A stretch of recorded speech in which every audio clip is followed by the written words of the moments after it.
Hi all, Mithun back with a new video. So this is the fourth video of quantity survey interview and answers. And in this video, just like previous video, we'll touch base some questions and we'll explain the concept behind that. Thank you. Just straight away going to the video.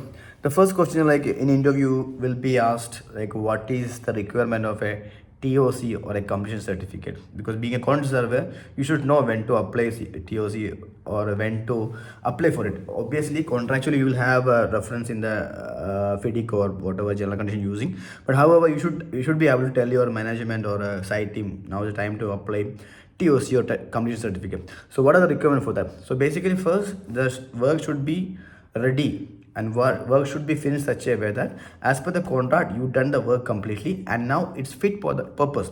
So if you're constructing a hotel, now it's all well said, you done the facade, you done the flooring, you done the tiling, idea, everything is done. Now you can hand over to them. Maybe only minor work will be balanced, but remaining all work are done. That is the meaning of what you say, it fit for intended work. So now when it's ready for the intended purpose of, now you have to test on completion, you have to prepare a handing over manual, operation manual, health safety file, collateral warranties, tax lien certificate, test on completion. So these documents you have to hand over to the client. Okay, so basically you have to do a test on completion of the finalization. That test has to be done. You have to hand over all the documents, contract to the client.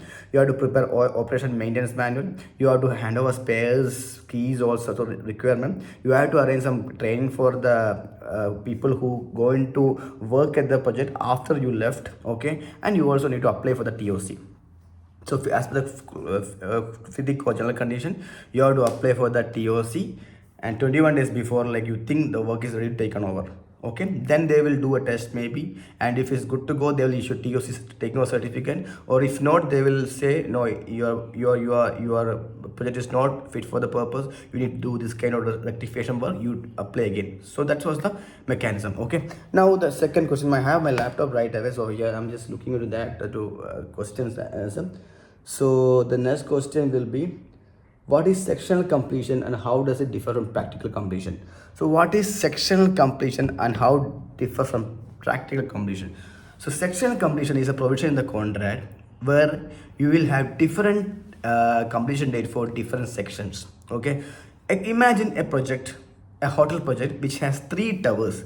There is a single podium and there's 3 towers. Okay, so we inside the contract we designating each tower as section. Okay, so now though it's a single project, each section has different completion date. This is called sectional completion. So when this work is tower A, B, C, so each we designate in the contract as section.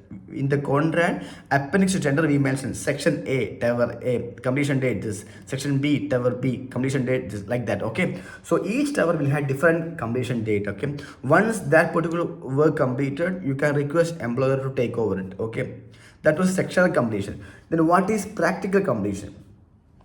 Practical completion is the word which using you would have practical completion and substantial completion. You might have heard these 2 words actually 2 have same meaning.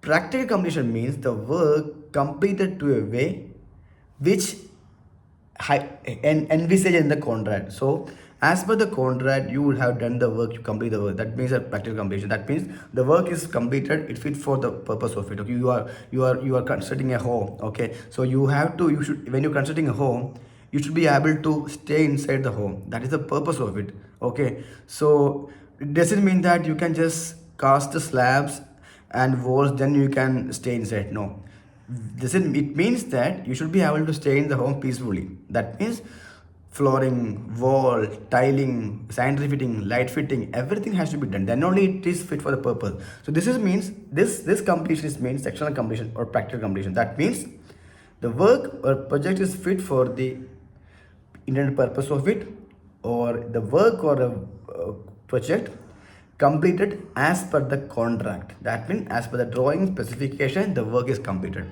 This is called substantial completion or a practical completion. Okay, so sectional completion is different, Substantial and practical is same. Sectional means one section only, but in practical the work is completed and you are ready to hand over. So you might come across these words in letters, and because contract, if you're working in an employer, contractor will request for the sectional practical completion is done. Now you can take over work like that, and sometimes if its section is there, they will even ask for that. Okay. Now I'm going to the next question. My laptop is a bit away from me. And what are the consequence or what are the benefit of having sectional completion or practical completion? So this is a common question actually. First, let me tell you what is when you should complete the practical completion, you can request for TOC. Okay, so the employer will issue TOC. So if you get TOC, the work is taken over by the employer. So after that, there is no LD. You don't have any credit damage after that.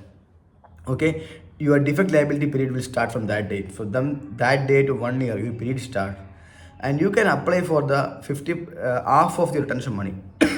So basically, no DLP, sorry, DLP start, no LD after that. You can request for the your half retention money, and sometimes insurance will be transferred to employer. Not in all the case, as per the contract, on the contract, insurance will be transferred to the contract. And one more important thing is like after TOC, ideally, employer is not authorized to issue variations, but still variation can be issued. But in after DLP, BOGO rate might not be applicable.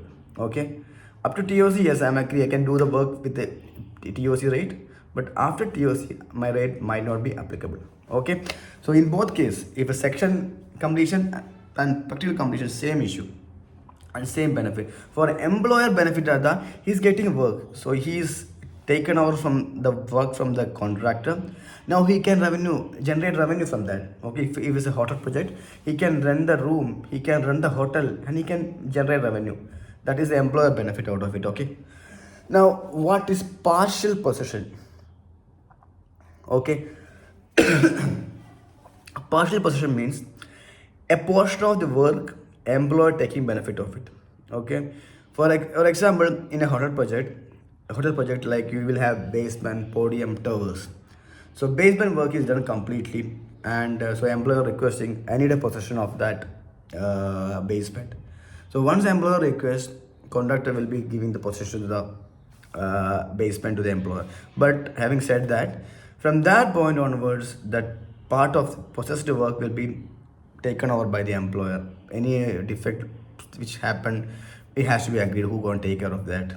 Unless otherwise, it has to be made completely officialized. Okay, normally in all cases, if partial possession is requested by the employer, that portion will be taken over by the employer, and for that portion of the work, TOC deemed to be awarded. In our, if you take a very simple example, you are constructing a home and there is a nearby home, there is a guest house also. You're taking the possession of a guest house. Okay, since you don't want to pay rent, because you at that till that time you're staying outside in rental, so you are but still your home is still some work pending, but there is a guest house which is already ready to occupy, so you take the possession of that particular guest house. Okay, and so if there's a partial possession, same like previous case, for that part LD, no LD for that, DLP for that will started.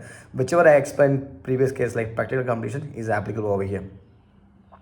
So substantial completion I explained, practical completion I explained. Okay, what is final account? Final account is a very common question. We'll definitely ask what is the final question, what is the final account. So basically final account is obviously the statement of your final contract value after all adjustment and claims. So you done the work completely as per the contract. Now you have to submit a final account to the employer. This figure represent my final figure. That include the work done as per the contract, any variation which you have done, claims, adjustment, everything will be part of this final account. As per the FIDIC, I remember 84 days from the TOC. Okay, 84 days from the TOC. Within 84 days, contractor has submit the final account, which will reflect the final amount payable to the contractor. Okay. There is one more term called rolling final account actually. Rolling final account means like each month will should reflect the final account at that particular month. That means till that date, all work done, all variation, all claims should be addressed or it should be agreed. It's all depends on how, because some it's not always practical, because it would take a lot of time for employer to approve the variation, consultant to review it. So it's not always practical, but still it's good to have it, because all the moment in each point of moment, your cost report will reflect the final value of the contract. Excuse me. So moving forward, next is okay, quantum merit principle. You know what is quantum merit principle? You might have heard of this term, quantum merit principle. So quantum merit principle is basically a doctrine or a remedy under the legal or contract structure, where you have done the work, okay, without a contract, or you have done some work which there is no rates are being agreed. In that perspective, the actual work done or reasonable work will be compensated reasonably. Okay, it's better to explain with the as form of what you call that example. So you issued a LOI. So okay, a very plain LOI. I am issuing to my so I'm constructing a home. I'm issuing a LOI to my friend. Construct or do design for this swimming pool. Okay, a very small LOI. With I didn't. I am intended to hello, Mr. Consultant. I am intended to give the swimming pool design construction work for you. This is my intention. He got the intention letter, but in that there's no cost schedule of it. Nothing is agreed. But still, he done some work for us. He's done some work like 1 month. But then I decided, no, I don't need this work. Okay, so I said like, dude, just stop the work. I don't want you to work for me anymore. So in that moment, there is no contract. Only LOI is there. LOI is not ideally a legal binding document. It's just the intention. So no cost, no agreement, no rates are being agreed. So in this time, what we do is like quantum merit principle happen. So whatever the work he's done will be compensated on actuals in a reasonable way. Okay, so he done some work for me. He spent some money for me. So that amount should be compensated. Either I get benefit or not. He done some work for me in my words, so he has to come. This principle is called quantum merit principle. So it will be using like when there is no contract or no rates have been agreed and there is contract become void. In all this contract become void means contract become illegal. So but the parties done some work, so it has to be compensated. In these cases, quantum merit principle will be used. And now, you might have heard about subcontractors. It's like a very common classical term in our construction industry. So, subcontractors is basically doing a portion of a work which they are better to do their work. Okay, if you are a civil contractor, the MEP portion of the work is better to get it done with the MEP contractor because they are expertise in that rather than the main contractor. So this is basically subcontractor. They're doing a portion of work or they are partnering with us to complete the project. Okay, there are mainly three types of subcontractors: nominated subcontractors, named subcontractors, domestic subcontractors. So nominated subcontractor is basically a particular work which client want to be done with a special contractor. A landscape work for an example. So landscape or promenade work, which is like which is seems to be the aesthetic requirement because that people will come see it. Okay, so client is telling I need to get this one done by only this contractor and he's nominating that.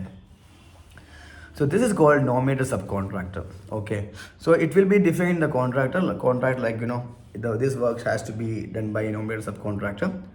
And if you look into clause number 5, there is some condition where we can object the nomination.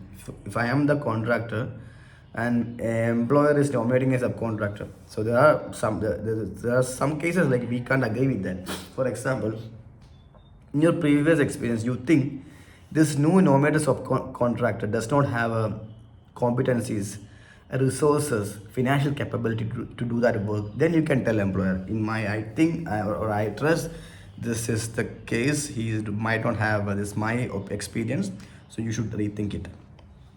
Or the contract which is prepared between subcontractor and you, or the subcontract proposed by them or you, is not indemnifying you, or you is adding a lot of liabilities to you. This case also you can object. And third case, if they have some disputes previous what do you call that, legal issues, arbitration, all those things are there, then you can object the termination, because that again going to create some potential issue in future. Okay. And now that is nominated subcontractor. Now name subcontractor.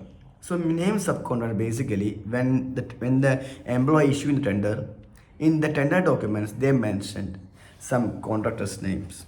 If that names are mentioned, it's called named subcontractor. So for MEP, if a main package is issuing to you, the employer will mention in the tender document, like the MEP work has to be carried out by either Voltas, Transgulf, JLT, JLV, Alico, ICO, some different companies name they will put. So we can approach any of these contractor companies, because employer want this work to be done by any of these contractor. We can't go any one out of this list. This is called name contractors. The benefit of having name contractors is like you don't need to pre-qualify them, because employer already recommended, so you don't need to pre-qualify. It's already deemed to be pre-qualified by the employer. Now the domestic subcontractor. So domestic subcontractor is any subcontractor which we are entering the contract without, which is not notified by the nominated by the employer, not named by the employer. For example, you're doing a small work, a small infra work. So you are touch basing with the contractor, and your subcontractor are you issuing drawing specification, and you are awarding the contract. That's a domestic subcontractors. And this is subcontractors. One more thing is question will be, what is the difference between subcontractors and service providers, or what is installation subcontractors? So when you say subcontractor, that means a portion of a work, a supply, installation, if there is a design, that is transferring. But in a service providers or installation services, that's only doing installation, or they're doing only service for us. A small service, they don't take liability, they don't have any obligation, liability and all. Okay, but in subcontract, they're taking the full responsibility of the scope of work. Okay, that is all about subcontractors. I really have a very bad throat issue. You can see my voice is very cracky. So moving forward, we just covered nominated subcontractor also. So there will be question from again, what is the liability of main contractors using nominated subcontractor? Okay, there are some obligation for nomination from on employer perspective. He has to nominate on time. He has to nominate correct person, and if they're not performing, in that case, contractor is responsible. But again, delay one after notification, employer has the responsibility, and if it terminated, again employer has to notify a new one. Okay. So what is name, what is nominated, we covered already. Subcontract we covered already. I'm just reading over here. Okay, have you heard about fit for purpose and reasonable skill and care? This might not be a question asked, but just for your information, fit for purpose means the project you prepared or constructed should be fit for the intended purpose of it. You constructing as a bridge should be suitable for transferring the vehicles or whatever you call. The other one is reasonable skill and care. So if I am as an employer, I am giving a work to contractor. Why I am giving a work to contractor? He is someone has been working in the industry for long. He has a proven record. So I am expecting a minimum skill and care from him. I need this much workmanship or quality of work from this. That's called reasonable skill and care. Okay. There was a question, actually one more question. Actually I'm reading from my notes over here. So there's a question about what is taking on certificate. I think I explained this already. So once the work is completed, and you can contractor can issue a technical request for technical certificate, and then employer will or engineer will issue a technical certificate within 21 days or 28 days, depends on the quality of TOC. That is what the technical certificate. When technical certificate is issued, the work is officially taken over by the employer. From that point onwards, no LD, no DLP will start. Then attention money will be reversed, release. Statement of account can be submitted, and some cases insurance can be transferred. Okay. There's a big question over here actually. What are the procedures and documents to be verified before issuing final account statement? When will be this final statement? It's a what do you call that? A practical question actually. When will be the final statement submitted? Okay. So within, so this is final statement. Don't please confuse it with statement at completion. Okay, statement at completion is basically once you issue TOC, you will submit the statement, final statement. Final statement is like when DLP is completed, you submit the statement. That is final statement. When TOC issued, statement at completion. But when DLP period complete, that's final statement. Okay, it's very confusing part actually. So there's a questions like basically when do you submit for the final statement. So when your DLP period is completed, then when DLP period is completed within 21 days from the expiry date, engineer has to issue a technical certificate, sorry, performance certificate, not technical certificate. So you got TOC, 1 year DLP completed. After that they will issue a performance certificate. After you receive performance certificate, within 56 days you can submit the final statement. So that should reflect the final money receivable from employer to you. That because if you have done some other work for them, anything pending from the contract value, and 50 half% of the half of the retention money will be released, and anything else claims which has to be which is pending, still pending and it's not finalized, all those things will be reflecting over here. So the when you submit the final statement, you have to submit a discharge letter also. You know what discharge letter? Discharge letter is basically discharging the payment obligation from the employer. So you submit the final statement, you submit a letter also, discharge letter, that should stay. By getting this final, the amount in final statement reflect the final amount due to me from the employer. This is the only money which is due from employer to me. So that's a discharge. Once I got it, no obligation from employer to me. Okay, that is basically discharge letter. So this is a requirement in which you have to submit the discharge letter along with the final statement. Okay, now so this is basically covers a few items. I took a lot of time because explaining. We'll see next statement. I have one more set of questions I have prepared for you. We'll explain in detail in next session. Thank you. Bye bye.